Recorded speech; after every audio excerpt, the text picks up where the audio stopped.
ஆண்டவர் இயேசுவின் நாமத்தில் வாழ்த்துக்கள். தேவ கிருபையினால் இந்த 21 நாள் ஜெபம் தொடங்கி 17 நாள் தயவாய் கர்த்தர் நடத்தினார். 18ஆம் தேதிக்காக நன்றி சொல்லுகிறோம். ஒரு நாளும் அவர் நடத்துகிற பாதைகளுக்காக ஸ்தோத்திரம். நேற்று இருந்தவர்கள் இன்னைக்கு இல்லை, இன்னைக்கு இருக்கிறவங்க நாளைக்கு இல்லை.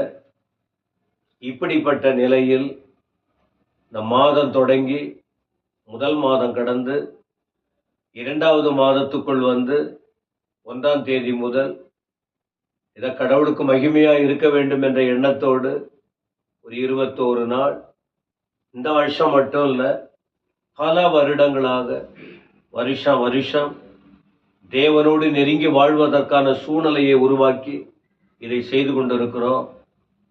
அதை நீங்களும் பார்க்கணும், நீங்களும் உங்க வாழ்க்கையில இதன் மூலம் வளர வேண்டும் என்பதற்காக சொல்லவும், சபை மக்கள் கிடைத்த வாய்ப்பை எந்த அளவுக்கு ஞானமா பயன்படுத்துகிறோம் என்பதை உணரும்படியாய் இந்த வார்த்தைகளை உங்களுக்கு சொல்லிக் கொண்டு இருக்கிறோம். இந்த 18ஆம் தேதி உங்களுக்கு சொல்லப்படுகிற வார்த்தை என்ன தெரியுமா? இந்த 1ஆம் தேதி தொடங்கும் போதே ஒரு வார்த்தை சொன்னேன். ஆண்டவர் சொன்னார், ஒருவரில் ஒருவர் அன்பாயிருங்கள். நீங்க அன்பாய் இருந்தால்தான் என்னை தேவன் என்று நீங்கள் நிரூபித்து காட்ட முடியும்.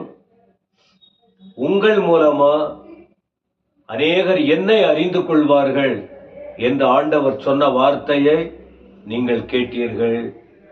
அப்ப இன்றைக்கு அதை ஒட்டிதான் ரோமர் 13ஆம் அதிகாரம் வசனம் 8 ஒரு வார்த்தை சொல்லுகிறார் பாருங்கள். பவுல், ஒருவரிடத்தில் ஒருவர்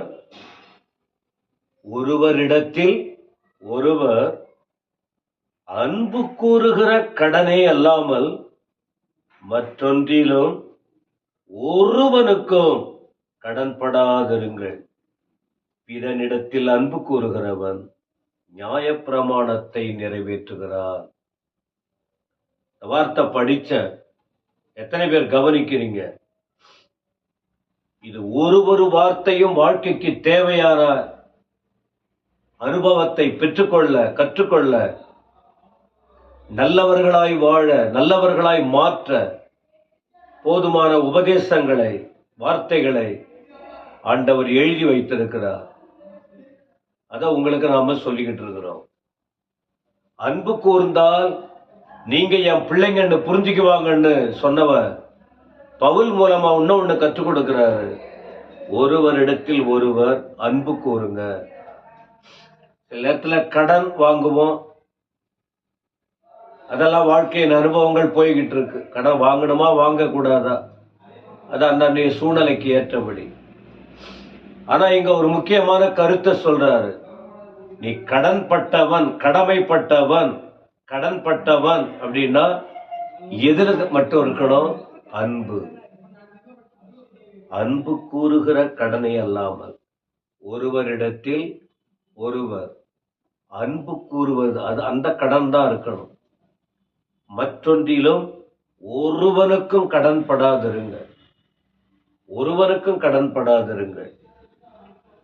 பிறனிடத்தில் ஒருவருக்கொருவர் அன்பு கூர்ந்தால் என்ன செய்யறான்? நியாயப்பிரமாணத்தை நிறைவேற்றுகிறார். இந்த வார்த்தையை நிறைவேற்ற வந்த இயேசுவை நாம அந்த வார்த்தையை நிறைவேற்றுகிறோம், கேட்கிறோம், சிந்திக்கிறோம், கீழ்ப்படுகிறோம், அதை செய்து முடிக்கிறோம், நிறைவேற்றுகிறோம் என்று ரோமருக்கு எழுதின நிருபத்தில் இந்த வார்த்தை சொல்லப்பட்டிருக்கிறது. அதுல குறிப்பா எப்படி அப்படி நிறைவேற்றுறாங்க? எப்படி எனில் விபசாரம் செய்யாதிருப்பாயாக. அது ஒரு பாவம், அதை செய்யக்கூடாது. கொலை செய்யாதிருப்பாயாக. இது உங்களுக்கு புரியும் இந்த வார்த்தை.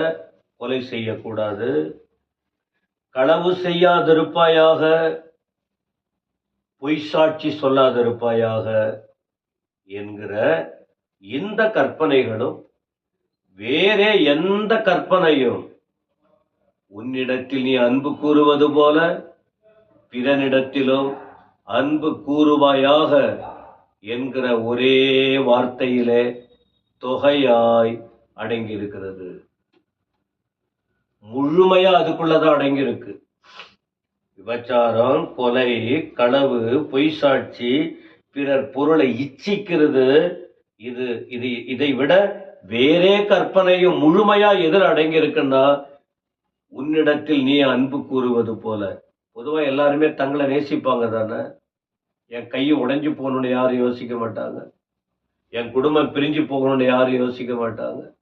என் உடல் பாதிக்கப்படணும்னு யாரும் யோசிக்க மாட்டாங்க. என் கண் நல்லா இருக்கணும், என் காது நல்லா கேட்கணும், என் கரம் நல்லா இருக்கணும், என் உடம்பு நல்லா இருக்கணும். தன்னை நேசிக்கிறதுக்கு அவ்வளவு பிரயாசப்படுறோம். அதை போல உன்னிடத்தில் நீ அன்பு கூறுவது போல பிறனிடத்திலும் அன்பு கூறுவாயாக. ஏன்? அவனும் கர்த்தரால் படைக்கப்பட்டவன், அவனுக்குள்ளும் ஜீவன் இருக்கிறது. நீங்க எப்படி முக்கியமோ அதே போல மற்றவர்களும் ஆண்டவருக்கு முன்னால முக்கியம் என்கிற இந்த அன்பு கூறுகிற வார்த்தை ஒரே வார்த்தை முழுமையா அடங்கி இருக்கு. இப்படி அன்பு கூர்ந்தால் கவனிக்கிறீங்களா? 10வது வசனம், ரோமர் 13:10. அப்படி அன்பு இருந்ததுன்னா பிரியமானவர்களே, பிறனுக்கு பொல்லாங்கு செய்ய மாட்டாங்க. தெரியாத இதுக்கு முன்னாடி தப்பு பண்ணியிருக்கலாம். திரும்ப திரும்ப திரும்ப அவங்கள பிரச்சனை பண்ண மாட்டாங்க. அன்பு இருந்தா பிறனுக்கு பொல்லாங்கு செய்ய மாட்டாங்க. பொல்லாங்கு செய்யக்கூடாது, தீமை செய்யக்கூடாது. நம்மால இன்னொருத்தவங்க பாதிக்கப்படக்கூடாது. நம்மால ஒருத்தவங்க தலை குனியக்கூடாது. நம்மால ஒருத்தவங்க அழக்கூடாது. நம்மால ஒருத்தவங்க வாழ்க்கை கெட்டு போக கூடாது. ஏன்னா பொல்லாங்கன்னு சொல்லும் போதே அந்த பொல்லாத கிரியை யாரிடத்திலிருந்து வருது? பொல்லாங்கனாகிய சாத்தான்கிட்ட இருந்து வருது. அப்ப அந்த சாத்தானிடத்திலிருந்து வருகிற குணங்கள் நமக்குள்ள இருந்தால் நம்ம சுயநலத்துக்காக இருப்போம். மற்றவர்களை பத்தி நமக்கு அக்கறை இல்லை. யாராவது எப்படியாவது போகட்டும் துணிச்சலா பண்ணுவாங்க. ஆனா உண்மையான அன்பு இருந்தால் ஒருவரை ஒருவர் தான் நேசிக்கிறது போல மற்றவங்களும் முக்கியம் அப்படிங்கிற அந்த உண்மையான அன்பு இருந்தா மற்றவங்களுக்கு பொல்லாங்கு செய்ய மாட்டாங்க. ஆதலால் அன்பு நியாயப்பிரமாணத்தின் நிறைவேறுதலாய் இருக்கிறது என்று இங்கே சொல்லப்பட்டிருக்கிறது. 2 தெசலோனிக்கேயர் 1 அதிகாரத்தின் 3ஆம் வசனத்துல பவுல் குறிப்பிடுகிற இன்னொரு வார்த்தை பாருங்கள். 2 தெசலோனிக்கேயர் 1 அதிகாரம் 3ஆம் வசனத்தில், சகோதரரே, நாங்கள் எப்பொழுதும் உங்களுக்காக தேவனை ஸ்தோத்திரிக்க கடனாளிகளாய் இருக்கிறோம். கடன், அன்புதான் கடன். ஆனா இவர் என்ன சொல்றாரு? எங்களுக்கு அந்த கடமை இருக்கு, கடனாளிகளாய் இருக்கிறோம். என்னவா? உங்களுக்காக தேவனை ஸ்தோத்திரிக்க உங்கள் விசுவாசம் மிகவும் பெருகுகிறபடியினாலும் நீங்கள் எல்லாரும் ஒருவரில் ஒருவர் வைத்திருக்கிற அன்பு அதிகரிக்கிறபடியினாலும் அப்படி செய்கிறது தகுதியாய் இருக்கிறது. ஒருவருக்கு ஒருவர் அன்பு இருக்கா? போன மாதம் அன்பா இருந்தீங்க, இப்ப அன்பு இருக்கா? உடச்சிக்கிச்சா? அந்த அன்பு போயிடுச்சா? அதான் வேண்டான்ற. தேவனுடைய அன்பு நமக்குள்ள இருந்தா யாரையும் விரோதிக்க மாட்டோம், ஒதுக்கி விட மாட்டோம், மனுஷிகத்துக்கு இடம் கொடுக்க மாட்டோம். அன்பை வெளிப்படுத்துவோம்.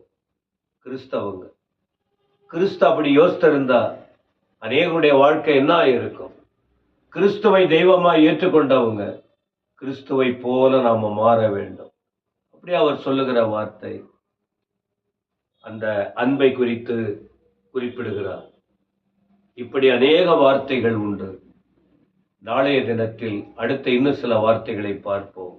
எனவே இன்னைக்கு இந்த 18ஆம் தேதி ஆண்டவர் நமக்கு சொன்ன வார்த்தை என்ன?